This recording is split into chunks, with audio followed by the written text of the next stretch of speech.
Hello guys. आज हम बात करेंगे कठोपनिषद के बारे में, जिसमें कठोपनिषद को समझने के लिए हम सबसे पहली बुनियादी चीज ये देखेंगे कि कठोपनिषद क्या है इसे समझने के लिए।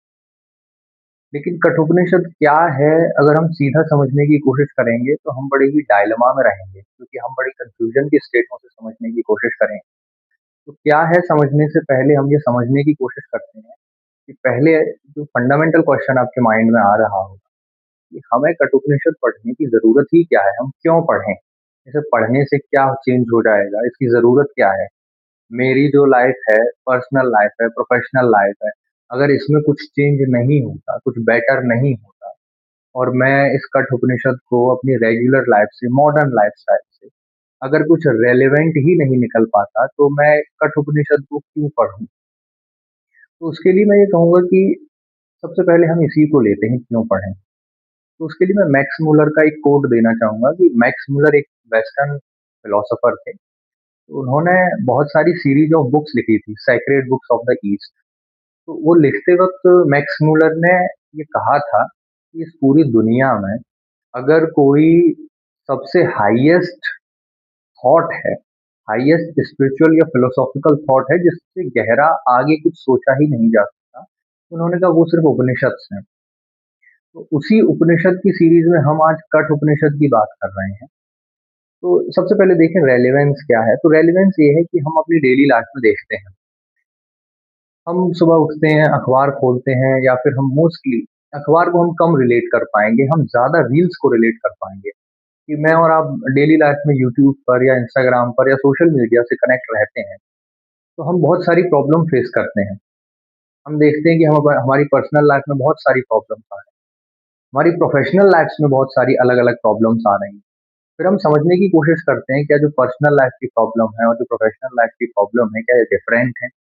और अगर ये डिफरेंट है तो हम इन्हें सॉल्व करने की कोशिश करते हैं, लेकिन कहीं ना कहीं हम सॉल्व नहीं कर पाते किसी भी तरह से। जैसे कुछ हम सोशल प्रॉब्लम्स के एग्जांपल्स लेते हैं, जैसे हम देखें आज वॉर, वर्ल्ड लेवल पर एक बहुत बड़ा इशू है, ये एक सोशल प्रॉब्लम है। उसके अलावा हम देखते हैं ग्लोबल वार्मिंग, ये भी एक बहुत बड़ा इशू है। उसके अलावा हम देखते हैं डी वेपनाइजेशन, ये एक प्रोसेस है जो उसमें काम कर रही है। तो ये सोशल इश्यूज हैं जिनको हम सॉल्व करने की कोशिश करते हैं।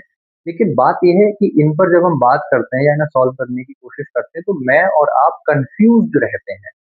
मैं स्पेशली उसी कंफ्यूजन की बात कर रहा हूँ, उसी को हम डायलेमा बोलते हैं। तो ये सिर्फ सोशल इश्यूज में नहीं होता, हमारी पर्सनल लाइफ में भी हम बहुत सारे प्रोफेशनल और पर्सनल गोल्स बनाते हैं। हमें पता है कि हमें प्रोफेशनली क्या करना है। For example, let's take the example of setting a career. तो हम एक करियर का एग्जाम्पल लेते हैं, तो हम सोच लेते हैं कि हमें ये करना है, हमें पर्टिकुलर एग्जाम क्वालिफाई करना है, या हमें पर्टिकुलर किसी प्राइवेट फील्ड में जाना है, या फिर हमें कुछ स्टार्टअप करना है। बात ये नहीं है कि हम करियर चुन लेते हैं, बात सीधी ये है कि कुछ भी चुनते वक्त हमारे मन में डायलेमा क्यों रहता है। Why are we facing any kind of confusion in our daily life? Profession तो सारे ही बढ़िया होते हैं, करियर तो आप कुछ भी चुन सकते हैं, कर सकते हैं। फिर सिर्फ करियर की ही बात नहीं, आप अपनी पर्सनल लाइफ में आ जाइए। जब आप अकेले हैं, you are sitting quietly, let's say you are seeing this video, मुझे नहीं पता आप यहाँ तक देख पाएंगे होंगे, यार ज्यादातर लोग स्किप कर जाएंगे।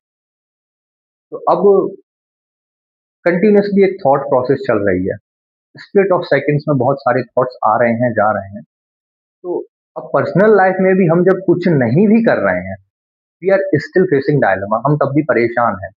चाहे आप कोई बच्चे हैं, चाहे आप कोई अडल्ट हैं, आप कोई मैरिड पर्सन हैं, आप एक ओल्ड एज हैं, आप एक शादीशुदा पत्नी हैं, आप बच्चों की माँ हैं, हाउसवाइफ हैं, आप कुछ भी कर रहे हैं, लेकिन एक चीज सब में कॉमन है, हर व्यक्ति डायलेमा में है, प्रॉब्लम में है। अब जब तक वो डायलेमा या प्रॉब्लम रहेगा, तब तक ना पर्सनल प्रॉब्लम सॉल्व होगी, ना ही सोशल प्रॉब्लम सॉल्व होगी, और ना ही कोई पॉलिटिकल इशू सॉल्व होगा। सबसे पहले तो वो डायलेमा सॉल्व होगा। अब वो डायलेमा सॉल्व करने के लिए हमें सबसे पहला काम ये करना होता है कि हम दूसरे से ध्यान हटा करके, सोशल इश्यूज से बात हटा करके, पॉलिटिकल इश्यूज से बात हटा करके पहले खुद पे ध्यान देना शुरू करें। The moment we know oneself, all dilemmas are solve. पहले तो खुद को जानने की कोशिश करें। तो ये था रेलेवेंस की, कठ उपनिषद से क्या होगा, हमारा डायलेमा खत्म हो जाएगा। आप देख पाएंगे कि रियल इशू क्या है, हमारी डेली लाइफ में प्रॉब्लम क्या आ रही है, वो सॉल्व हो जाएगा। सबसे पहली चीज हमने ये देखा क्यों। तो अब जब हमें पता चल गया क्यों, अब इसके आगे और अच्छे से एक्सप्लेनेशन होगा जब श्लोकास को हम एक्सप्लेन करेंगे तब। ये एक बेसिक इंट्रोडक्शन लेवल वीडियो है। इसमें दूसरी चीज अब आगे देखते हैं कि अब समझ में आता है कि अब हम तैयार हो जाते हैं आगे के लिए कि हमें पता है कि डायलेमा सॉल्व हो गया, हमें क्यों का आंसर मिल गया है। कि अब बताइए कठोपनिषद, हम ये जानने की कोशिश करें क्या है। ये कम्युनिकेशन वीडियो है जिसमें हम साथ साथ सीखेंगे, क्योंकि मैंने गीता प्रेस गोरखपुर वाला वर्जन है उसको रीड किया है, लेकिन मैं भी पूरी तरह से नहीं जानता हूँ, लिमिटेड चीजें ही जानता हूँ और वो मैं आपके साथ शेयर करते हुए साथ साथ सीखूं। तो क्या है कठोपनिषद? तो कठोपनिषद बेसिकली यूं समझ लीजिए, शुरुआत में ही इसके कह दिया जाए, अगर हम इसका एटिमोलॉजिकल यानी कि शाब्दिक अर्थ लें तो इसमें शुरुआत में ही बताया गया है कि ये कृष्ण यजुर्वेद की शाखा से लिया गया, एक कठ शाखा है, यजुर्वेद का ये पार्ट है। तो कठ का बेसिकली मीनिंग होता है कथा। ये बड़ी ही कोइंसिडेंस है कि आज जो वर्ड हम यूज करते हैं ना, आपने सुना होगा कथा। दरअसल ये कथा वर्ड कह लीजिए कि बिगड़ा हुआ वर्जन है, इसका ओरिजिनल वर्ड कठ ही था। कठ का मतलब होता है कि आपको कोई भी बात समझाने की कोशिश की जा रही है एक कहानी के फॉर्म में। क्यों समझाने की कोशिश की जा रही, कठ का यूज क्यों कर रहे हैं, यानी कि हम एक टेल क्यों बन ले रहे हैं, हमें स्टोरी क्यों बनानी, हम सीधी बात क्यों नहीं कर सकते। सीधी बात करने के लिए हम इसे समझ सकते हैं कि दुनिया में दो तरह की किताबें होती हैं। एक को हम कह सकते हैं फिक्शनल बुक, दूसरी होती नॉन फिक्शनल बुक। ये नॉन फिक्शनल बुक को सब लोग प्रेफर करते हैं क्योंकि इनमें बात सीधी कही जाती है। फिक्शनल बुक वो होती हैं जिनमें बात इनडायरेक्टली किसी स्टोरी के फॉर्म में कही जाती है। दरअसल इन दोनों ही बुक में सिमिलैरिटीज ये होती है कि जो नॉन फिक्शनल बुक है वो किसी भी इवेंट को डायरेक्ट रिलेट करती है, जबकि नॉन जो फिक्शनल बुक है जिसमें कहानियां हैं वो उस इवेंट को इनडायरेक्टली रिलेट कर रही है, क्योंकि जो सुनने या कहने वाला व्यक्ति है वो अभी उस हद तक तैयार नहीं है कि वो बात सीधी समझ सके। जैसे एक छोटे बच्चे को जब हम जितनी भी बातें समझाते हैं या उसकी छोटे बच्चे की जितनी भी किंडरगार्टन के बच्चे की किताबें होती हैं उनमें कहानियों के फॉर्म में बात कही जाती है, क्योंकि बच्चे को हम डायरेक्टली नहीं समझा सकते ईमानदारी क्या है, मोरालिटी क्या है, फैमिली क्या होती है, रिलेशनशिप क्या होते हैं, लेकिन उसको ये बातें कहानी और फोटोज के फॉर्म में, पिक्टोरियल फॉर्म में समझाई जा सकती है। तो यही रेलिवेंस है यहाँ पे कठ का। यहाँ पर कथा इसलिए कही जा रही है क्योंकि बात सीधी अगर कही जाएगी तो वो इतनी जटिल होगी कि जिसे मैं और आप समझ नहीं पाएंगे सीधे तौर पर। तो पहले हम कहानी से समझने की कोशिश करेंगे, फिर उसी कहानी में जो फिक्शनल वर्ल्ड है उसी से हम जंप करके नॉन फिक्शनल वर्ल्ड में जाएंगे। तो हम बात को, जो सत्य है उसको सीधे तौर पर डिस्कस करने लगेंगे। कि अभी हम कहानी में डिस्कस करेंगे कि उद्दालक और नचिकेत के बीच में पिता पुत्र का संबंध कैसे जाता है। फिर इसी में आगे जाकर के हम फिर सीधे बात करने लगेंगे कि सत्य और ब्रह्म के बीच में कैसे रिलेशन बनता है। फिर हम वो वर्ड बोलना शुरू कर देंगे। लेकिन दोनों ही बातों में इंपॉर्टेंट ये है कि सुनने और कहने वाला समझ जाए। इंपॉर्टेंट ये नहीं कि हम कितने गहरे वर्ड बोल पा रहे हैं, इंपॉर्टेंट ये कि हम समझ पा रहे हैं या नहीं। तो मैं तो अभी बहुत लिमिटेड ही समझता हूँ। ये एक प्रोसेस है जिसमें मैं धीरे धीरे, मैं अब आगे मैंने इसमें नोट भी कर रखा है, मैं शुरुआत करूंगा कि जैसे कठोपनिषद को मैं यहाँ पर एक बुक की तरह डिस्कस कर रहा हूँ कि मान लीजिए ये बुक है, तो आपके मन में सबसे पहले कंफ्यूजन होगा कि कठोपनिषद एक बुक है, कैसी बुक होगी, क्या होगी, अब इसे कैसे समझेंगे। तो मैं इसका एक बेसिक आउटलाइन बता देता हूँ। इसमें बेसिकली 6 चैप्टर हैं, और 6 चैप्टर हैं और इसमें से लगभग लगभग क्या टोटल 119 श्लोक हैं। तो वो सारे ही 119 श्लोक हैं, हम डिस्कस करेंगे धीरे धीरे। लेकिन आपके मन में अगर ये डाउट आ रहा है अभी कि कठोपनिषद क्या है, ये पुस्तक कितनी बड़ी है, इसका अर्थ क्या है, समझेंगे कैसे, शुरू कहाँ से करें, तो मैं इसमें ये कहूंगा इसका यही तरीका है। जैसे मेरे मन में भी जब डाउट आया कठोपनिषद कितनी बड़ी बुक है क्या है, तो वो डाउट मैं कहूंगा खत्म हुआ था उसे पढ़ने से ही। तो आप सच में समझना ही चाहते हैं तो शुरुआत में ही पहले दूसरे श्लोक में ही आप इतनी जल्दी हाइपर मत होइएगा। पूरा वक्त लगेगा, जब पूरे 119 श्लोक से आप गुजर जाएंगे तब आप समझ में आ जाएगा कि कठोपनिषद क्या है। फिर उसमें प्रॉब्लम ये होगी, आप जब समझ जाएंगे तो जब आप किसी और को बताने की कोशिश करेंगे वो इसी तरह से परेशान हो रहा होगा।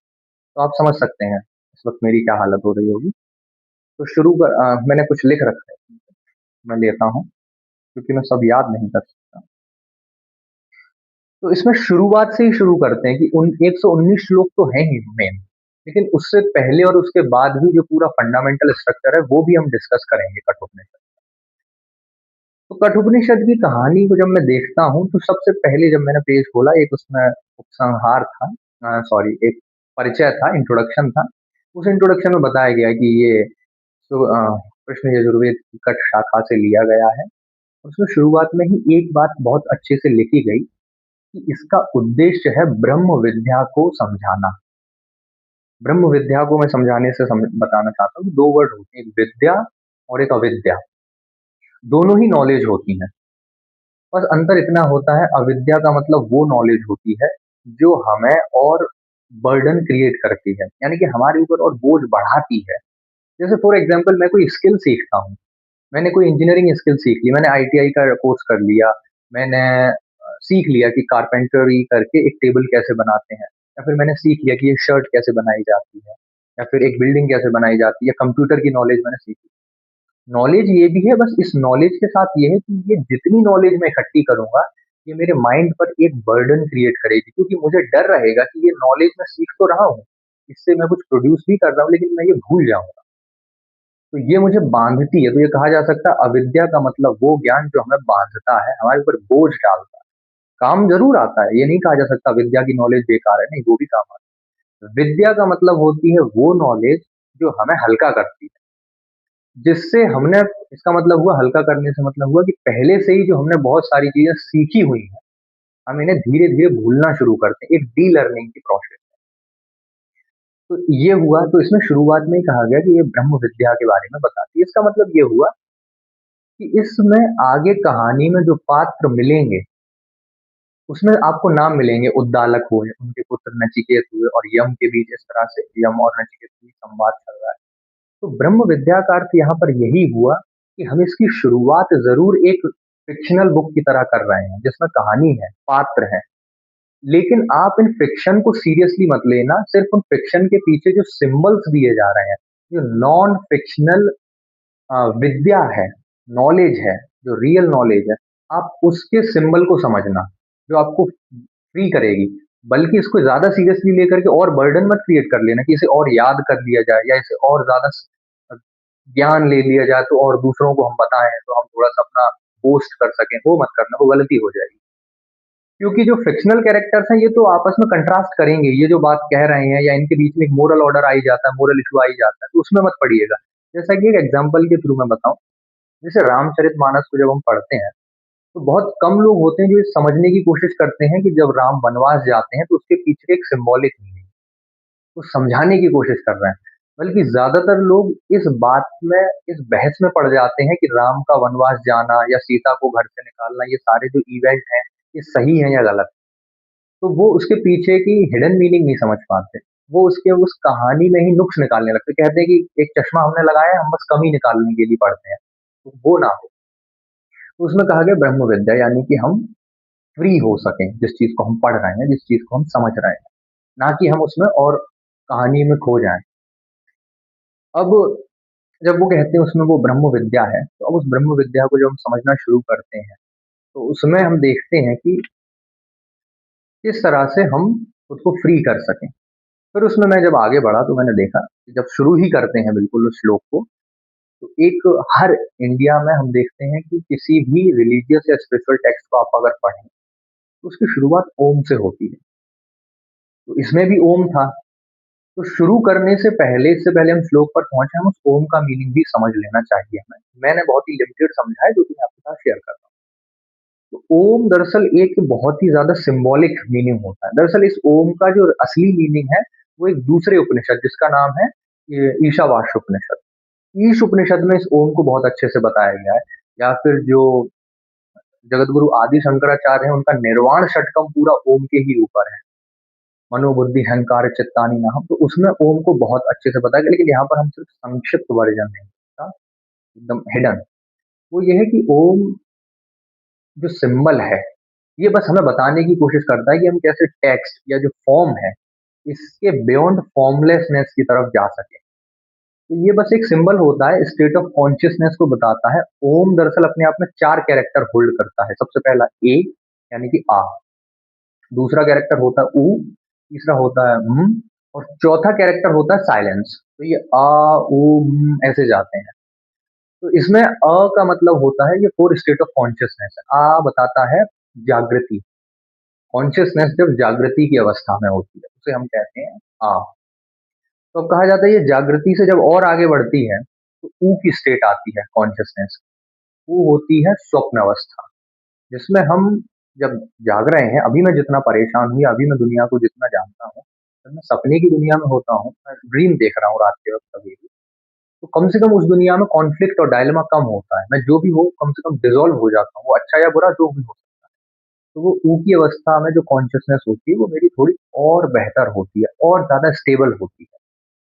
अच्छा या बुरा नहीं कहा जा सकता यहाँ पे, वो हम क्लासिफिकेशन नहीं कर सकते। फिर तीसरी आती है म की अवस्था, स्टेट ऑफ कॉन्शियसनेस की। म से मतलब है जागृति, स्वप्न, सुषुप्ति, तीसरी बात। सुषुप्ति की अवस्था ऐसी होती है जिसको हम कह सकते हैं स्टेट ऑफ डीप स्लीप, जहां पर हमारी कॉन्शियसनेस ना जाग रही है, ना सो रही है, ना सपना देख रही है। हम इतने डीप स्टेट ऑफ माइंड में है कि हमें कुछ नहीं पता। इस सुषुप्ति की अवस्था को हम समझ सकते हैं एक शिशु जो माँ के गर्भ में है, वो शिशु लगभग 4 महीने से पहले की अवस्था कह लीजिए। यानी कि कुछ वक्त के बाद जब बच्चे को 4 महीने के बाद कान आ जाते हैं, बच्चे की हियरिंग एबिलिटी जब स्टार्ट हो जाती है, तो बच्चे को माँ के गर्भ के बाहर की आवाजें सुनाई देना शुरू हो जाती है। उन आवाजों के साथ फिर उसके मन में सपने भी आने शुरू हो जाते हैं। तो सुषुप्ति की अवस्था एक स्टेट ऑफ डीप स्लीप, जैसे कहें कि कोई बच्चा माँ के गर्भ में है, अभी वो कुछ नहीं जानता, वो एकदम डीप स्लीप में है। तो ये माँ तक की तो अवस्था होगी। एक चौथी अवस्था होती है जिसको हम साइलेंस कहते हैं, उसको कहते हैं तुरीय अवस्था। तो ये चार स्टेट ऑफ कॉन्शियसनेस होते हैं, हमारे ही हैं, मेरे और आपके ही हैं। यानी कि अभी आप ये वीडियो ज्यादा से ज्यादा जागृति में ही देख रहे हैं, स्वप्न में नहीं देख सकते। लेकिन हम सोचो जागृति में ये वीडियो देख करके बात कर रहे हैं स्वप्न, सुषुप्ति और तुरीय अवस्था की, वो अवस्था जो इससे बियॉन्ड है। तो उसके लिए हमें बहुत ही स्टेबल रह के समझना पड़ेगा, क्योंकि ये देखते वक्त, ये समझते वक्त, वो बात करते वक्त हमें सिर्फ सामने नहीं, खुद के अंदर भी देखना है क्या चेंजेस हो रहा है। तो ये शुरुआत में ही जो ओम बनाया गया है कठोपनिषद में, ये यही दर्शाने की बात कर रहा है कि कहानी में बाद में जाना, कल्पनाओं में बाद में जाना, कोई भी बात बाद में करना, पहले अपने भीतर एक बार झांको और उस जागृति से ऊपर उठो, स्वप्न से भी ऊपर उठो और सुषुप्ति से भी तुरीय अवस्था में समा जाओ। साथ ही ये भी कह रहे हैं कि अगर आप तुरीय अवस्था में समा सकते हैं, पहले से ही आपने उसे एक्सपीरियंस किया है, तो अब ये कठ उपनिषद आपके लिए नहीं है। ये उन्हीं के लिए है जो अभी जागृति में है, जो अभी स्वप्न सुषुप्ति को जानते ही नहीं, क्योंकि जिसने तुरीय को जान ही लिया अब वो आगे पढ़ के क्या करेगा। ये सिंबल है, पहले ही बताया गया, तो ओम का सिंबल था। फिर उसमें आगे बढ़ते हैं तो उसमें फिर लिखा गया था तत्सद तत्सद ब्रह्मणे नमः। इसका अर्थ क्या है दरअसल, ये शायद किसी दूसरे ही उपनिषद से लिया गया होगा। तो उसमें तत्सद ब्रह्मणे नमः, इसको ऐसे समझ सकते हैं कि जैसे अद्वैत, मैं ठीक हूं अगर, तो अद्वैतारक उपनिषद है, शायद उसमें ये कहा गया तत्वमसि का जो कंसेप्ट है। तो तत्सद ब्रह्मणे नमः से अर्थ है, तत् का मतलब है दूसरा, यानी कि दाव, दूसरा व्यक्ति, जो तत् है यानी कि वह, सद यानी कि वह भी सत्य है, ट्रूथ है, एब्सोल्यूट है। ब्रह्मणे नमः का मतलब है ब्रह्म है वह, यहाँ ब्रह्मणे is not caste, it's reality. तो वो जो व्यक्ति जिसे मैं दूसरा समझता हूँ वह भी ब्रह्म है, वह मेरा ही वर्जन है, इसलिए मैं उसे नमः, नमः यानी कि नमन करना, किसी के आगे झुकना, मैं उसके आगे झुकता हूँ। क्यों झुकता हूँ? क्योंकि जो वो दूसरा है, वो दूसरा है नहीं, मुझे प्रतीत होता है वो मेरा ही वर्जन है, यानी कि हम दोनों एक हैं। अब ये जो द्वैत है ये एक हो गया। अब यहाँ से फिर से ये बात कही गई कि फिर से एक दूसरा इशारा किया गया। अगर आपको वो जो दूसरा व्यक्ति है जिसे आप दूसरा समझते हैं, उसी में आप खुद को देख सकते हैं, ब्रह्म को देख सकते हैं और उसमें एक हो सकते हैं, तो फिर से आप पूरी बात समझ गए। अब आपको आगे बढ़ने की जरूरत नहीं है। बढ़ने की जरूरत, पढ़ लीजिए आगे, लेकिन इससे आगे, अब इससे ऊपर कुछ नहीं कहा जाएगा। असली बात शुरू में ही कह दी गई, अब सारी बातें इसी का एक्सप्लेनेशन होंगी। फिर आगे हम देखते हैं, अब हमारा कठोपनिषद स्टार्ट होता है। तो कठ का मतलब हमने पहले ही समझ लिया, उपनिषद का मतलब हम देखते हैं बेसिकली ये तीन धातुओं से बना है, उपनिषद। यानी कि उप यानी कि निकट, उप यानी कि पास, शद यानी कि बैठना, यानी कि किसके पास बैठना, तो गुरु के पास बैठना, ये चीज बोली जाती है। का अर्थ क्या है समझो। जैसे अभी आप सुन रहे हैं, मैं बोल रहा हूँ, तो इसमें गुरु के पास बैठने का क्या मतलब है? दरअसल हमारे ही अंदर गुरु है, हमारे अंदर शिष्य है।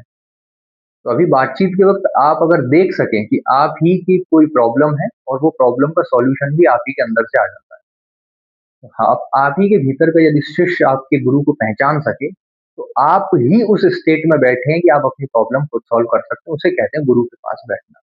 गुरु के पास बैठने का मतलब सिर्फ़ ये नहीं होता कि आप किसी दूसरे ऋषि के पास या किसी दूसरे टीचर के पास या मास्टर के पास जाके बैठें। जैसे एक एग्ज़ाम्पल के तौर पे समझा सकते हैं उपनिषद को एक्सप्लेन करने के लिए, कि एक अवधूत गीता होती है, जिसमें ये बताया जाता है कि जो अवधूत था, यानी कि एक व्यक्ति था, उसके 24 गुरु होते हैं। तो उसका एक गुरु तो मधु होता है, यानी कि जो भंवरा है, एक गुरु भंवरा होता है। उसका एक गुरु राख होती है, जो शमशान घाट की राख होती है। उसका एक गुरु दिन होता है, उसका एक गुरु रात है, ऐसे करके उसके 24 गुरु होते हैं। तो अब इसमें तो एक भी गुरु ऐसा नहीं आया कि जो ज़रूरी हो कि जो वैदिक काल का या ऋग्वेदिक काल का कोई ऋषि हो या कोई पंडित हो या कोई ब्राह्मण हो या जिसने ज्ञान अर्जन कर लिया हो वही हो। पढ़ने का मतलब विद्या को जान लेना नहीं होता। वो गुरु का अर्थ हो सकता है आपसे कोई छोटा व्यक्ति हो, छोटा बच्चा हो, एक भंवरा हुआ जैसे अवधूत के केस में। तो इसका मतलब बाहर गुरु नहीं है, आप ही के अंदर गुरु है। आप थोड़ा-सा वक़्त निकाल के उसके पास बैठिए तो वही आपको सारी दुनिया की चीज़ें बताना शुरू करेगा। इसे ध्यान कहते हैं उपनिषद। अब यही हम कह रहे हैं कठ उपनिषद। तो इस कठ उपनिषद के केस में हमारा गुरु है, मेरा और आपका कठ। यानी कि अब ये कथा हमारा गुरु बनती है, ये कथा हमें बताएगी कि हम कैसे खुद को जान सकते हैं। इस कथा के माध्यम से हम खुद के पास बैठेंगे और जब बैठ जाएँगे, तो कथा हम एक तरफ रख देंगे, अब हम खुद को सीधे तौर पे देख पाएँगे, जैसे एक शीशे में हम देख पाते हैं। फिर अब इसमें आगे पहला श्लोक शुरू करने से पहले, पहला श्लोक मैं अगली वीडियो में रखूँगा, इसमें सिर्फ मैं इतना रखता हूँ। शांति पाठ है एक जो आता है कठोपनिषद में, तो इसे भी मैं अगली वीडियो में कर दूंगा। तो कठोपनिषद का सबसे पहले श्लोक शुरू करने से पहले इसमें एक शांति पाठ आता है। अब इस शांति पाठ का क्या मीनिंग है, क्या मतलब है, ये तो हम इसे पढ़ के ही जान सकते हैं, जैसे इसमें मैं एक्सप्लेन करता हूँ थोड़ा सा। तो इसमें शांति पाठ है पहले कि वह परमात्मा हम आचार्य और शिष्य दोनों की साथ साथ रक्षा करे, हम दोनों का साथ साथ पालन करें, हम साथ साथ विद्या संबंधी सामर्थ्य प्राप्त करें, हम दोनों का पढ़ा हुआ तेजस्वी हो, हम द्वेष ना करें, और लास्ट में एक इंपॉर्टेंट बात कही है, त्रिविध ताप की शांति हो। इसे एक्सप्लेन करें। तो वो क्यों कह रहा है ये दो बातें, शांति पाठ क्यों जरूरी था श्लोक से पहले। तो हम दोनों आचार्य और शिष्य। अब मैं बताऊं मेरा आचार्य और शिष्य कौन, मतलब मेरा आचार्य और शिष्य कौन। शिष्य तो मैं ही हूँ। अब आचार्य हुआ कि मेरी ही जिंदगी में मैं जो डेली लाइफ जीता हूँ, इसमें रिलेशंस जो बनते हैं, इन्हीं में कहीं ना कहीं अगर मैं थोड़ा सा कंसाइंसफुली चीजों को, होश में चीजों को देखना शुरू करूं, तो वही मेरा आचार्य हो। तो शिष्य ही आचार्य बन जाता है। हो सकता है कि अब वो जो आचार्य है वो कोई बाहरी व्यक्ति हो, गुरु हो, वो एक कॉन्सिडेंस है सिर्फ। वो एक प्री रिक्विजिट नहीं है, कंपल्शन नहीं है, जबरदस्ती नहीं है कि वो व्यक्ति ही हो। तो जीवित और मृत दोनों हो सकते हैं। हम दोनों में द्वेष ना हो, यानी कि द्वैत ना हो। द्वेष से मतलब है राग और द्वेष, ये दो वर्ड साथ में चलते हैं, यानी कि attraction and repulsion, pleasure and pain. ये जो द्वैत है साथ में चल रहे हैं, ये द्वेष ना हो, यानी कि कहीं से हम फिर से फंस ना जाएं वो दो के चक्कर में, हम एक ही रहें। तो इसलिए कहा गया शांति पाठ में हम द्वेष ना करें। सबसे इंपॉर्टेंट बात इसमें लास्ट में कही गई, आप कोई भी श्लोक देखते होंगे टेक्स्ट में पढ़ते वक्त, उसमें जो श्लोक आता है उसमें लास्ट में 3 बार लिखा जाता है ओम शांति शांति शांति। 3 बार क्यों लिखा जा रहा है? और इसका जो हिंदी एक्सप्लेनेशन दिया है गीता प्रेस में, उसमें बस इतना लिखा गया है, त्रिविध ताप की शांति हो। अब क्या है ये त्रिविध ताप? अब मैं फिर कहता हूँ कि ये त्रिविध ताप अगर हम समझ जाते हैं तो बात यही पूरी हो जाएगी। श्लोक जो कठोपनिषद है, इसका स्ट्रक्चर कुछ ऐसा है कि आपको पूरी बात जो है वो समझने के लिए लास्ट तक पहुंचने की जरूरत नहीं है। अगर आप ध्यान से समझें तो शुरू में ही पहली बात, पूरी जो इंपॉर्टेंट बात है वो कह दी जाती है। यानी कि इंडियन स्कूल ऑफ थॉट में इंटरवल जैसा या फिर क्लाइमेक्स जैसा कुछ नहीं होता। यानी कि यहाँ की फिलॉसफी में ऐसा नहीं होता कि आप पहले पूरी बात पढ़ेंगे, फिर आपको एक सस्पेंस बनाया जाएगा, फिर लास्ट में आपको कुछ बड़ी बात बताई जाएगी। नहीं, यहाँ पे जो सबसे उत्तम बात है, जो सबसे आगे की बात है, वो सबसे पहले बता दी जाती है। जैसे ओम का सिंबल सबसे पहले बता दिया जाए। बस ये एक्सप्लेनेशन करने वाले पर, इंटरप्रिटेशन करने वाले पर डिपेंड करता है कि वो कितने ध्यान से सुनता, पढ़ता है या बोलता है। अब ये त्रिविध ताप को समझने के लिए मैं इसका थोड़ा-सा समरी में बताऊँगा। दरअसल ये जो त्रिविध ताप है, ये सांख्य स्कूल ऑफ थॉट से लिया गया, सांख्य दर्शन, जिसके आचार्य हैं कपिल मुनि। वो कहते हैं कि त्रिविध ताप कौन-कौन से होते हैं। वो बताते हैं कि त्रिविध ताप 3 तरह के होते हैं। यानी कि हमारे लाइफ में जो प्रॉब्लम्स आती हैं, उन्हें ताप कहा गया, दुःख कहा गया, यानी कि दुःख 3 तरह के होते हैं। तो उन्होंने कहा कि 3 तरह के दुःख होते हैं, 3 चीज़ों पर बेस्ड होते हैं कि हमारे जो प्रकृति होती है, उसमें 3 फंडामेंटल क्वालिटीज़ होती हैं, सतोगुण, रजोगुण, तमोगुण। अब ये 3 क्वालिटीज़ ही हमारे भीतर भी होती हैं, तो हमारी ज़िंदगी के सारे दुःख भी इन 3 ही क्वालिटीज़ से निकलते हैं, इन 3 के अलावा चौथे तरह का कोई दुःख नहीं होता। जैसे पहले तरह का दुःख समझें, तो मेरी यानी कि हमारी लाइफ में जो दुःख आता है, हम कहेंगे कि वो दुःख हो सकता है सोशल दुःख, मोरालिटी से रिलेटेड दुःख, मोरालिटी से रिलेटेड सॉरो।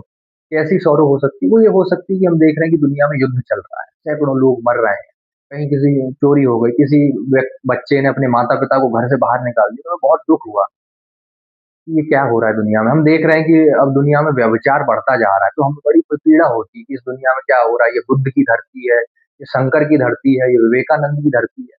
तो हमारी मोरालिटी एक्टिव हो जाती है। ये जो मोरालिटी है, उससे रिलेटेड एक सॉरो होता है हमारी लाइफ। यानी कि हम दुनिया के बारे में सोचते हैं, इसे स्पिरिचुअलिटी भी कह देते हैं।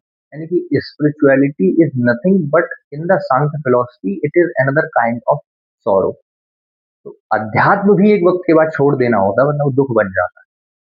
दूसरा दुख होता है हमारी लाइफ में हमारा सेल्फ का, यानी कि हम खुद अपने ही मन में परेशान है। मैं आज रात को कुछ सोचता हूँ और सुबह तक मैं बदल जाता हूँ। जैसे एक छोटा सा, बड़ा ही बच्चों को भी समझ में आने वाला एग्जाम्पल दूं। रात को सोते वक्त आप एक अलार्म भरते हैं। आप अलार्म भरते वक्त आप सेल्फ के बारे में सोचते हैं, क्योंकि आप जानते हैं कि आप सुबह उठेंगे।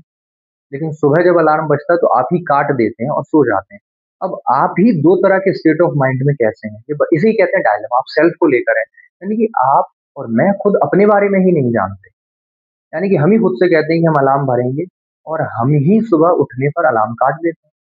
हम अपने ही लिए डिसीजन के अगेंस्ट कैसे चले जाते हैं? जैसे हम आज सोचते हैं कि हम किसी एक व्यक्ति को, कोई एक हमारा दोस्त है, ये बहुत अच्छा व्यक्ति है, हमें इसके साथ वक़्त गुज़ारना है, इससे मिलना है, इसके साथ रहना पसंद है। आज हमने ये डिसीज़न लिया। अब देखते हैं कि 4 दिन, 5 दिन या 1 हफ्ते के बाद उस व्यक्ति के साथ रहने के बाद, बरतने के बाद हम देखते हैं अब वो व्यक्ति हमें उतना पसंद नहीं है। तो हम इसका कंक्लूज़न ये निकालते हैं कि शायद ऐसा इसलिए कि वो व्यक्ति उतना अच्छा नहीं था जितना हमने सोचा था। दरअसल इसका रीज़न ये नहीं है।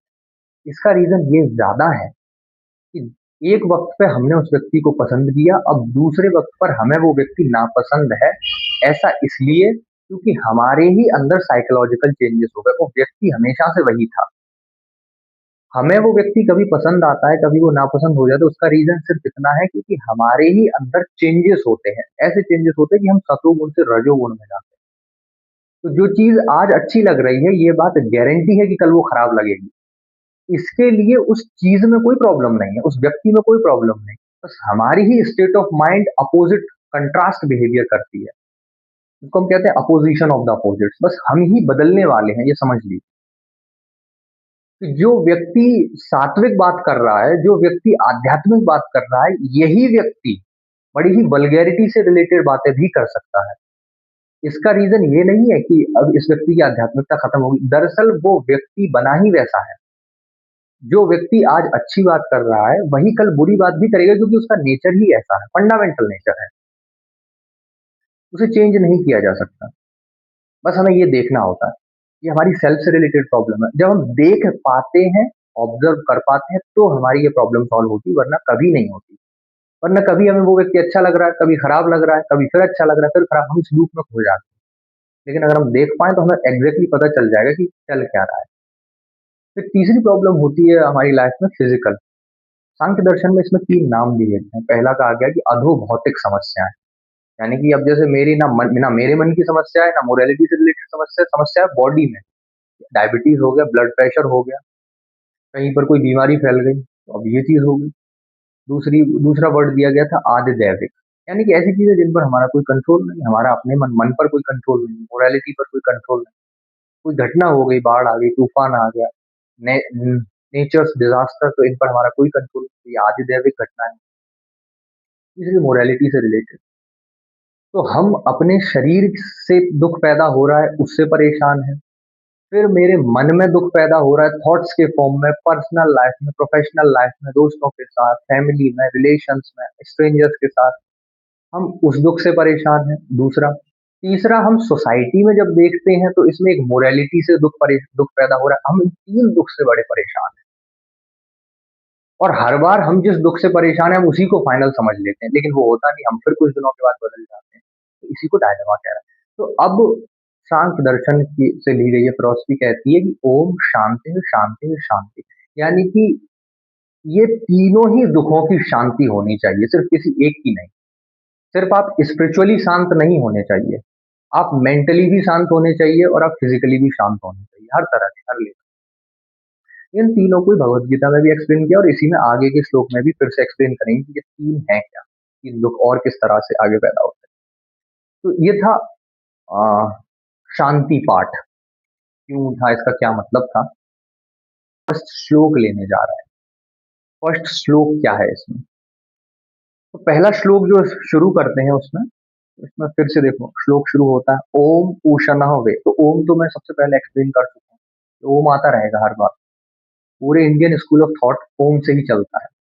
तो ओम ऊषण वे वाजश्रवस सर्व वेदस ददौ तस्य हा नचिकेता नाम पुत्र आस। इसमें ये सिंपली कह ये रहे हैं कि प्रसिद्ध है कि यज्ञ फल के इच्छुक वाजश्रवा के पुत्र ने विश्वजीत यज्ञ में अपना सारा धन दे दिया, उसका नचिकेता नामक एक प्रसिद्ध पुत्र था। बस ये इतनी ही बात है। इसी में फिर से पूरा आ जाएगा, पूरा कठोपनिषद इसी में आएगा। कैसे, श्लोक में शुरुआत में इन्होंने एक फिक्शनल वर्ल्ड क्रिएट किया है, कथा में बताया है कि इसमें ये तीन जनरेशन्स बता रहे हैं, कहानी ही सही लेकिन कहानी में भी बताया जा रहा है कि एक दादाजी हैं जिनका नाम है वाजश्रवा, ठीक है, उनका एक पुत्र है जिसका नाम है वाजश्रवस। वाजश्रवस नाम इसलिए क्योंकि वो उनका बेटा है, तो वाजश्रवस।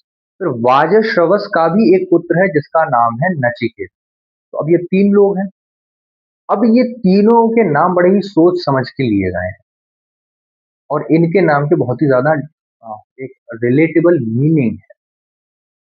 तो वो नाम के मीनिंग हम बाद में लेंगे, पहले हम ये समझते हैं कि इसमें ये इन्होंने क्या इवेंट दर्शाया है शुरुआत में, पहले ही श्लोक में कितनी अंदर की बात कही है।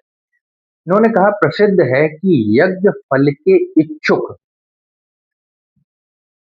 वो जो अब यज्ञ कौन करवा रहा है, वाजश्रवा का पुत्र वाजश्रवस करवा रहा है। अब देखो कंफ्यूज मत होना, ये जो वाजश्रवस है जो नचिकेता का फादर है, इसके तीन नाम आएंगे आगे चल के। अभी इसे वाजश्रवस बोला गया है, आगे के श्लोक में इसे ही औद्दालकी बोला जाएगा और इसे ही आरूढ़ी बोला जाएगा। तो हम एक कॉमन नाम लेके चलते हैं कि जो है इसे हम बोल देंगे कि ये उद्दालक है, या फिर इसे हम वाजश्रवस बोल दो, कुछ भी बोल दो, क्योंकि नाम का सिंबॉलिक मीनिंग है, कुछ नहीं। वो वाजश्रवस इसलिए है क्योंकि वाजश्रवा का मतलब होता है, वाज का मतलब होता है अन्न और श्रवा का मतलब है ऐसा व्यक्ति जो अन्न वगैरह दान करता है श्रवस के लिए, यानी कि यश पाने के लिए। यानी कि ऐसे लोग जो दान तो देते हैं लेकिन वो दान दे करके अखबार में अपना फोटो चाहते हैं, वो दान दे करके सोशल मीडिया पर दिखाना चाहते हैं, वो दान तो कर रहे हैं लेकिन बदले में कुछ रिटर्न भी एक्सपेक्ट कर रहे हैं। वाजश्रवा का मतलब एक ऐसा व्यक्ति। फिर कहा कि उसका पुत्र वाजश्रवस, तो कहा कि पुत्र पिता से थोड़ा सा 4 कदम आगे निकलता है, तो वाजश्रवा से वाजश्रवस थोड़ा आगे निकला। अब इसने क्या किया, इसने कहा कि अब मैं सिर्फ पापा की तरह अन्न दान नहीं करूंगा, अब मैं अपना संपूर्ण धन संपत्ति सब दान दे दूंगा, क्योंकि पापा से कुछ आगे करना, बेटे के, हर बेटे के मन में इच्छा होती है 4 कदम कुछ एक्स्ट्रा करके झंडा गाड़ के आए, लेकिन वो इच्छा जाती कहाँ पर है। तो वाजश्रवस ने कहा कि अब मैं अपना अन्न धन संपत्ति सब कुछ दान दे दूंगा। अब ये दान अगर पिता से ज्यादा कर रहा है तो इच्छा भी इसकी रिटर्न वाली पिता से ज्यादा होगी। पिता को बदले में सिर्फ यश चाहिए था, तो अब इसे तो बदले में विश्वजीत चाहिए, इसलिए यज्ञ का नाम ही है विश्वजीत यज्ञ। ये सर्वस्व यदि दान कर रहा है तो बदले में इसकी इच्छा भी है विश्व जीतने की, इसे सब कुछ मिल जाए, पूरा विश्व मिल जाए। ये है वाजश्रवस स्वप्न। अब इसमें इम्पोर्टेंट है कि अब इसमें जब आप ये दान करेंगे तो अब इसमें नचिकेता तो आगे आएगा ही। शुरू में एक इवेंट घटित हो रहा है जिसको हमें समझने की जरूरत है, जो कंट्रास्ट है। वो कंट्रास्ट ये है कि यज्ञ फल की इच्छा से दान दिया जा रहा है। तो अब ये दो इवेंट आ गए। पहला इवेंट है कि इच्छा, कामना, यानी कि बदले में वो व्यक्ति कुछ चाह रहा है। मैं और आप ही कुछ करते हैं तो बदले में कुछ चाहते हैं, और हम जो काम कर रहे हैं वो है दूसरे के लिए, यानी कि दान, त्याग। तो अब ये दो अपोजिट वैल्यूज आ गए। जब वो व्यक्ति कुछ दान दे रहा है तो वो मोरालिटी वाली फीलिंग से ग्रसित है। जब वो व्यक्ति कहता है कि मैं समाज के लिए कुछ करना चाहता हूँ, मैं समाज को दान देना चाहता हूँ, किसी एनजीओ में डोनेट करना चाहता हूँ, किसी बच्चे को पढ़ाना चाहता हूँ, किसी को गोद लेना चाहता हूँ। अब इसमें शुरुआत में ही ये बता करके कहा जा रहा है कि सिर्फ वो लोग नहीं जो नॉन मोरालिटी से भरे हुए हैं वो तो गड्ढे में हैं।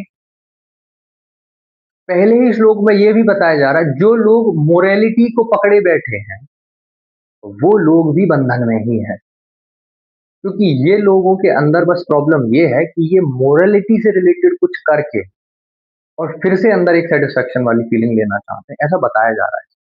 तो अब वो व्यक्ति दान तो कर रहा है, सोसाइटी के लिए कुछ मोरल तो कर रहा है, लेकिन है तो अल्टीमेटली वो व्यक्ति सेल्फिश ही। तो ये दो वैल्यूज कंट्रास्ट है। शांति पाठ में हमने सबसे पहले क्या देखा था, उसमें यही कहा था कि हमारे भीतर द्वेष ना हो गुरु और शिष्य के बीच, यानी मेरे अंदर द्वेष ना हो।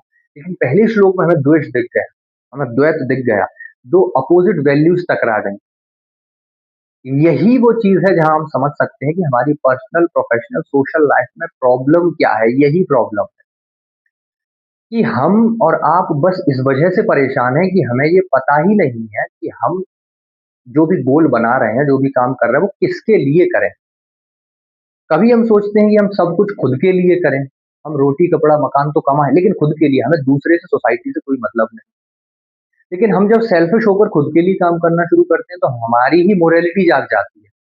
फिर हम ना चाहते हुए भी सोसाइटी के लिए कुछ करने की इच्छा रखने लगते हैं। फिर हम कुछ करते भी हैं, छोटा मोटा काम, जैसे कोई किसी बच्चे की मदद कर देना, किसी को कुछ डोनेट कर देना, गरीबों को चादर बांट देना, मंदिर में चले जाना।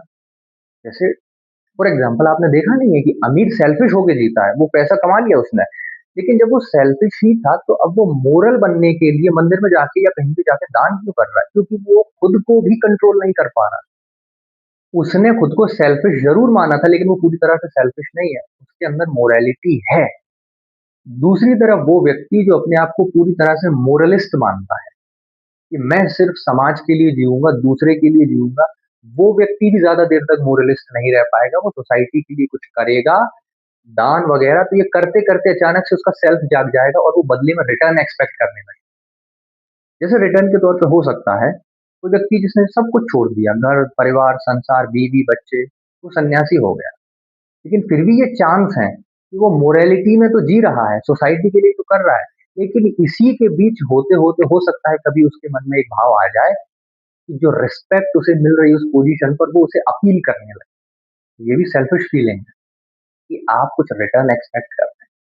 तो यही है द्वेष, यही है कंट्राडिक्शन जो हमारे मन में भी चलता है। अब इसी कंट्राडिक्शन को हम कह सकते हैं कि कुछ दो फीलिंग्स होती हैं, अच्छी फीलिंग्स और बुरी फीलिंग्स, हम इसी में झूमते रहते हैं। कभी हमें सेल्फिश बिहेवियर अच्छा लगता है, कभी हमें मोरलिस्ट बिहेवियर अच्छा लगता है। ऐसा क्यों हो रहा है?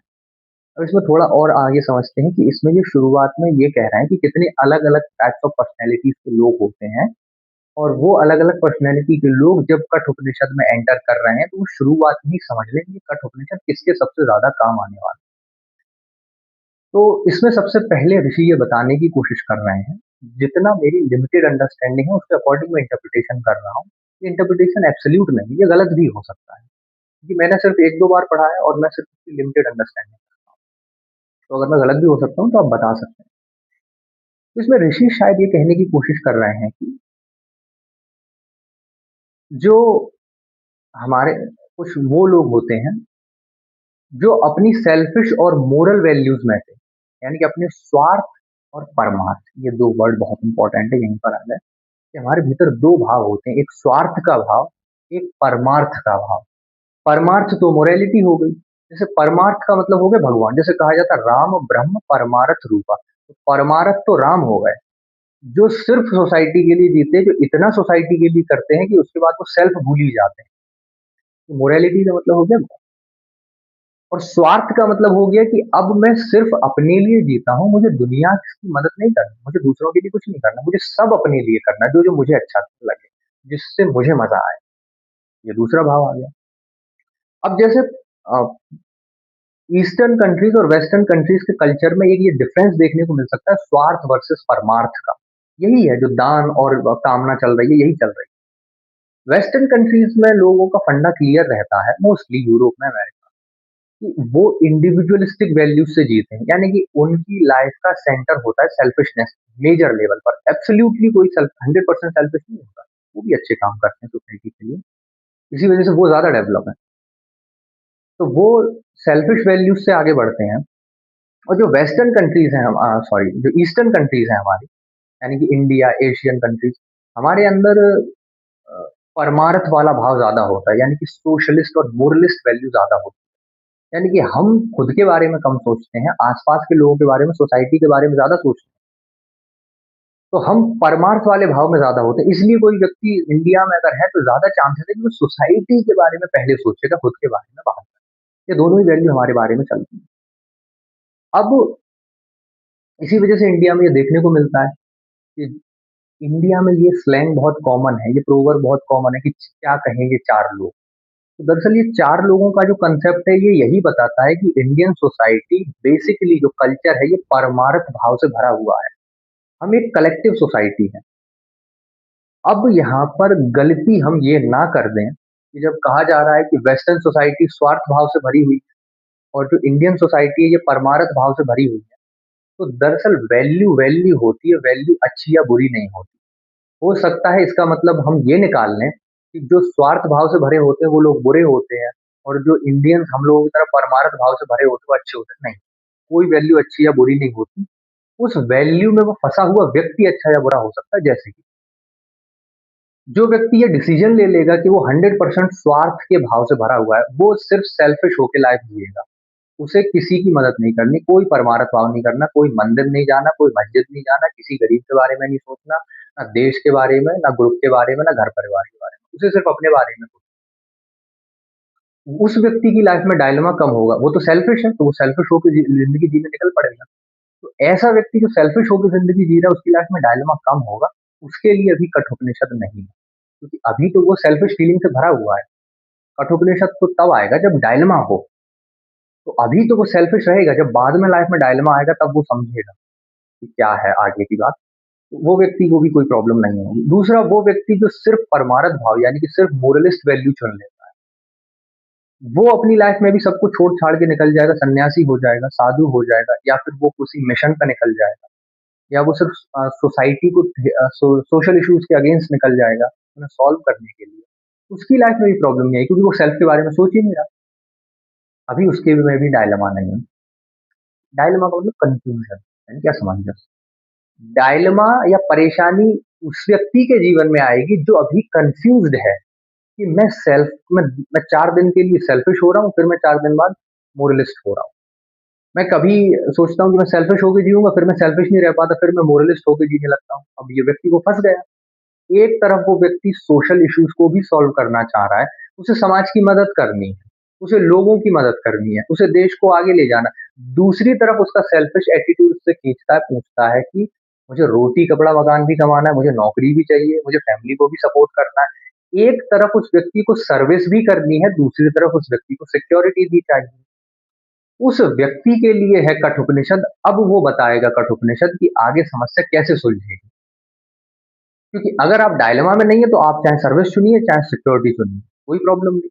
लेकिन जो डायलेमा में है, जैसे सिक्योरिटी और सर्विस दोनों करनी है, समाज का भी भला करना है और घर भी भरना है अपना, उस व्यक्ति को कठोपनिषद मदद करेगा। कैसे करेगा, आगे बढ़ते हैं कि अब जब ये जो दो वैल्यूज हो जाएंगे, अब वो व्यक्ति कोशिश करेगा कि इन दोनों में से मैं किसी एक तरफ हो जाऊं। वो कभी सेल्फिश होगा, कभी मोरलिस्ट होगा, कभी खुद के बारे में, कभी दूसरे के बारे में। बस इसमें प्रॉब्लम ये होती है कि वो व्यक्ति अब सिर्फ एक बार में एक ही फेस देख पा रहा है, वो दोनों फेसेस नहीं देख पा रहा। अब कठोपनिषद ऐसा क्या कर देगा कि जो सर्विस और सिक्योरिटी के बीच का कंफ्यूजन था ये खत्म हो जाएगा। इसके लिए उन्होंने एक एग्जाम्पल जो दिया कि वो व्यक्ति पूरी तरह से अभी सोशलिस्ट, मोरलिस्ट या सेल्फिश नहीं है।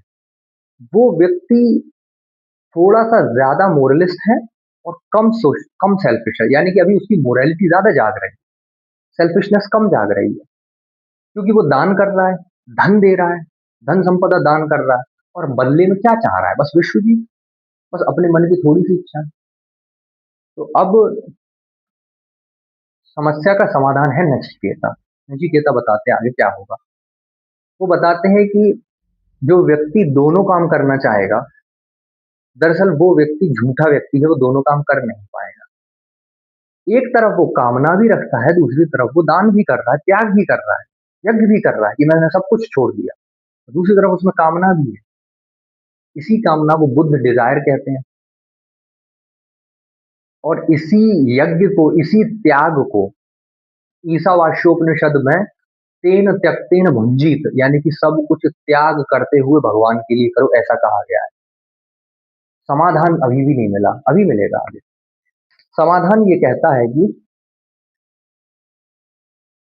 तीन तरह के लोग होते हैं। फॉर एग्जाम्पल, एक वो व्यक्ति जो त्याग करते हैं, सोसाइटी के लिए कुछ करते हैं, और वो बदले में अच्छी खासी सेल्फिश डिजायर भी रखते हैं कि बदले में मुझे पूरा रिटर्न चाहिए। सीधी सी बात है, मैं सिर्फ दान नहीं कर रहा, मुझे नाम भी कमाना है।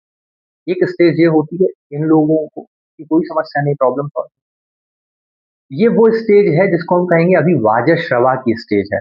वाजश्रवा एकदम सीधे व्यक्ति है, ये कहते हैं मैं कोई दान कर रहा हूँ तो मुझे बदले में ये रिटर्न चाहिए, मैं ये सोसाइटी के लिए कर रहा हूँ तो मुझे ये सेल्फिश मेरी डिजायर है, ये पूरी होनी चाहिए, मुझे यश चाहिए। दूसरे और इससे ऊपर स्टेज के व्यक्ति होते हैं वाजश्रवस, यानी कि उनका पुत्र।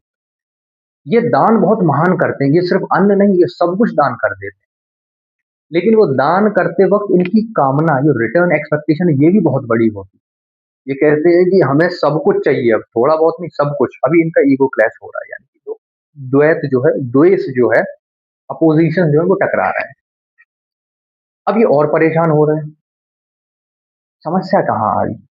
जब सब कुछ जब दान कर ही दिया था, दान यहाँ, समस्या यहाँ आई। इसमें नचिकेत जो है उसका, अब उसका भी पुत्र आता है नचिकेत। तो नचिकेत क्या कहता है कि पिताजी आप दान तो कर रहे हैं, आपने कहा कि आप अपना सर्वस्व दान करेंगे, तो सर्वस्व तो दान कर देंगे, मुझे किसे दान करेंगे? यानी कि मैं भी आपका पुत्र, सर्वस्व में तो मैं भी आता हूँ। तो अब वाजश्रवस के लिए बड़ी कठिन स्थिति थी कि ये क्या स्थिति आ गई कि मुझे सर्वस्व तो दान करना, अपना पुत्र भी दान करना पड़ेगा। तो अब इसमें समझने की बात है कि एक तीसरे स्तर की बात आती है, जब वो व्यक्ति जो अपना सर्वस्व दान करने निकला था, मोरालिटी, पीक मोरालिटी पर निकला था, उसमें एक स्टेट ऐसी आएगी जिसमें उसे अपनी वो जो डिजायर थी वो भी दान कर देनी पड़ेगी। उसने कहा ना कि अभी उसमें मन में इच्छा है विश्वजीत की, वो बची है। तो जब वो सर्वस्व दान करने की राह पर चलेगा, तो जब नचिकेत आगे मिलता है, तो उसी सर्वस्व दान करने में वो इच्छा भी दान करनी पड़ेगी। और जैसे ही वो सर्वस्व दान करने में वो इच्छा भी दान कर लेगा कि अब मैं दान तो कर रहा हूँ, लेकिन मुझे यश नहीं चाहिए, मैं ये यश की इच्छा भी दान करता हूँ। अब मुझे विश्वजीत नहीं करना, मैं वो विश्वजीत की इच्छा भी दान करता हूँ। जब वो उसे भी त्याग देगा या दान कर देगा, तो उसका यज्ञ सफल हो जाएगा। अब जैसे ही उसका यज्ञ सफल होता है, उसकी मोरल वैल्यू और सेल्फिश वैल्यू दोनों खत्म हो जाएंगे। दरअसल यहाँ पे सचमुच में इंपॉर्टेंट ये नहीं था कि आपने दान कर दिया, दे दिया, इंपॉर्टेंट था देख लिया। क्योंकि जब वो व्यक्ति देखता है, देख पाना बहुत मुश्किल होता है। क्योंकि जब वो व्यक्ति कुछ भी छोड़ रहा है, सर्विस करना चाह रहा है, तो सर्विस यानी कि सोसाइटी के लिए कुछ करना चाह रहा है, तो वो करने के दौरान वो बदले में कुछ रिटर्न एक्सपेक्ट कर रहा होता है। तो जब वो सचमुच में सोसाइटी के लिए सेक्रीफाइस करता जाता है, तो उसी सेक्रीफाइस में वो जो उसकी एक डिजायर होती है, जिसे रिटर्न जो चाहिए था, वो भी चली जाती है। तो जैसी वो डिजायर गई, तो सर्विस और सिक्योरिटी दोनों एक साथ खत्म हो जाती हैं। ये होता है देखने में। यानी कि असल में वो व्यक्ति ये नहीं समझता, सिर्फ ये नहीं होता कि वो दान कर देता है सब कुछ और उसकी इच्छाएं खत्म हो जाती हैं। जैसे ही वो दान करने की प्रक्रिया में कूदता है, तो दान करते करते उसकी इच्छाएं भी जब दान होती चली जाती हैं, तो सिर्फ इच्छाएं खत्म नहीं होती, कामना खत्म नहीं होती, वो दान भी तो खत्म हो जाता है। क्योंकि इच्छा और दान, सेल्फिश बिहेवियर और मोरलिस्ट बिहेवियर, इन दोनों ये दोनों ही चीजें देखने में अलग अलग लगती हैं, लेकिन इन दोनों का ही सेंटर तो एक अहंकार होता है, ईगो होती है। अब इन दोनों में से किसी एक को भी अगर उसने छोड़ा, यानी कि अहंकार जैसे ही समाप्त हुआ, दोनों चीजें एक साथ खत्म हो जाएंगी। क्योंकि व्यक्ति सिर्फ इच्छा अहंकार के लिए नहीं करता, यानी कि मैं सिर्फ ये इच्छा कि मैं अ, अपना मैं यश कमा लूं, मैं नाम कमा लूं, सिर्फ ये अहंकार के लिए नहीं है। व्यक्ति का दान भी अहंकार से होता है। जब वो ये कहता है कि मैं मोरलिस्ट हूँ, मैं चलूंगा सोसाइटी की मदद करने, मैं करूंगा संसार को दान, मैं करूंगा संसार की मदद, ये भी अहंकार है। क्योंकि वो व्यक्ति ये मान चुका है कि वो करेगा किसी की मदद, देखो मेरी मदद से संसार चलेगा। तो वो जो कामना है, यज्ञ फल की कामना, वह भी अहंकार है, उसे भी छोड़ना होगा। और जो सर्वस्व दान कर रहे हो, वह दान भी अहंकार है, क्योंकि वो भी समझना होगा, तुम्हें उसे भी छोड़ना होगा। क्योंकि तुम जब कह रहे हो कि मैंने अपना सर्वस्व धन दान किया, तो तुम ये मान चुके थे कि इसका मतलब धन तुम्हारा था। इसका मतलब तुम ये मानते हो कि तुम कोई हस्ती हो और तुम किसी को दान दे सकते हो। ये भी तो एक प्रेजुडाइज है। तो जब वो व्यक्ति देखता है कि ना इच्छा उसकी है, तो कामना तो उसकी थी ही नहीं, अगर दान करना है तो कामना भी करो, और जब कामना भी हो जाएगी दान, तो असल में वो दान भी क्या था, अहंकार था। वो व्यक्ति ये सोचता है कि मैं अन्न दान दे दूंगा, मैं अपना सर्वस्व दान दे दूंगा, या फिर मैं अपनी उम्र दान दे दूंगा, या फिर मैं किसी को अपना श्रम दान दे दूंगा। कौन दान दे रहा है? ये तो आपका इगोइस्टिक बिहेवियर है। आप कौन होते हैं किसी को कुछ भी दान देने वाले? एक एग्जाम्पल से समझो। जैसे दान देने का अर्थ ये हुआ, या सर्विस करने का अर्थ ये हुआ कि मैं किसी गरीब की मदद कर रहा हूँ। दरअसल किसी गरीब की मदद करते वक्त उसको कंबल देना, उसको पैसे देना, खाना देना, ये एक अलग इवेंट है। लेकिन जब मैं कहता हूँ कि मैं दान दे रहा हूँ, तो इसका मतलब ये हुआ कि मेरे मन में एक फीलिंग है कि देखो मैं कितना महान व्यक्ति हूँ, तुम गरीब हो, मैं तुम्हारी मदद कर रहा हूँ और मेरी मदद से तुम जियो। और ये तो सिर्फ ईगो है, अहंकार है। समझने वाली बात ये है, मैं कौन होता हूँ किसी को दान करने वाला? मैं उसे दान नहीं दे रहा, मैं अपनी ही इच्छा को दान दे रहा हूँ। मैं मोस्टली दान इसलिए कर रहा हूँ क्योंकि मुझे एक बहुत ही ज्यादा साइकोलॉजिकल थ्रिल मिलता है। मोस्टली लोग दान इसलिए नहीं करते क्योंकि वो सच में किसी की मदद कर रहे हैं। वो इसलिए करते हैं क्योंकि उन्हें मजा आता है, उन्हें अच्छा लगता है। क्योंकि वो दान क्योंकि दान करने के पैटर्न को देखो ना, दान रैंडम होते हैं। आपको खुद नहीं पता कि आप कब किसी गरीब की मदद करेंगे। आप साल में 365 दिन एक फुटपाथ से गुजरते हैं, और उन 365 दिन में कभी आपने 10 रुपए नहीं दिए किसी एक गरीब को, लेकिन एक दिन अचानक से आप 100 रुपए लौटा रहे हैं। आप उस गरीब की मदद नहीं कर रहे, आप वो सिर्फ इसलिए दे रहे हैं क्योंकि आज आप बहुत खुश हैं और आपको अच्छा फील करना है, इस वजह से आप चैरिटी करने निकले। जैसे बहुत सारे बिलियनर्स हैं अपनी कंट्री में, अब देखेंगे ये ट्रस्ट बनाते हैं, हॉस्पिटल्स बनाते हैं, एनजीओ बनाते हैं, जो कि अच्छी बात है, बनने चाहिए। लेकिन ये सिर्फ मदद के लिए बना रहे हैं ऐसा नहीं है। उनके उस पैसे का अब कोई यूज नहीं बचा, तो अब उन्हें कहीं से तो सेटिस्फेक्शन चाहिए, तो वो सेटिस्फेक्शन उन्हें दान से मिलती है, वो भी एक अहंकार है। तो नचिकेता का मतलब हुआ आप ही के मन की वो गुरु वाली स्थिति जो आपसे ये कहे कि तुम्हारी सिर्फ कामनाएं अहंकार नहीं, तुम्हारा दान भी अहंकार है। तुम दिखावे के लिए करते हो ये सारी चीजें। तो ये पहला श्लोक था। अब नचिकेत जब ये प्रश्न पूछते हैं देखने के बाद, तो वो हम अगले श्लोक में देखेंगे कि वो आगे नचिकेत क्या कहते हैं और क्यों अहंकार है। वो प्रूफ भी तो करेंगे नचिकेत। धन्यवाद बहुत बहुत।